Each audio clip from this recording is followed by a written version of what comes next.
রাতে টিউশনি শেষ করে রাফি বাসায় ফিরছিল। পকেটে মাত্র 20 টাকা। সারাদিন কিছু খায়নি, তবুও সে হাসিমুখে বাড়ির দরজায় ঢুকল। ঘরে ঢুকেই দেখল তার বাবা একটা পুরনো শার্ট সেলাই করছে। রাফি অবাক হয়ে বলল, বাবা, এত পুরনো শার্টটা আবার সেলাই করছো কেন? বাবা একটু হাসল। নতুন শার্ট কিনতে গেলে তো অনেক টাকা লাগে বাবা। কি?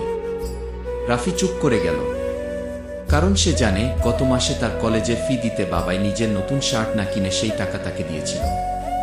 রাতে খাওয়ার সময় মা বলল, আজকে একটু কম রান্না হয়েছে, তুমি আগে খাও।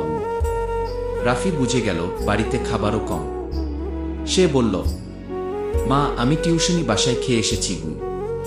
কিন্তু সত্যি হলো, সে সারাদিনে এক গ্লাস পানিও ঠিকমতো খায়নি। রাতে সবাই ঘুমিয়ে গেলে রাফি চুপচাপ বসেছিল। বাবার সেই সেলাই করা পুরনো শার্টটার দিকে তাকিয়ে তার চোখ দিয়ে পানি পড়তে লাগল। সে মনে মনে বলল, একদিন আমি অনেক টাকা উপার্জন করব, বাবাকে আর কোনোদিন পুরনো শার্ট সেলাই করতে দেব না। কি? কিন্তু কষ্টের কথা কি জানেন? অনেক সন্তানের সেই একদিন খেয়ে আসার আগেই অনেক বাবার হাতের সেলাই থেমে যায়, চিরদিনের জন্য।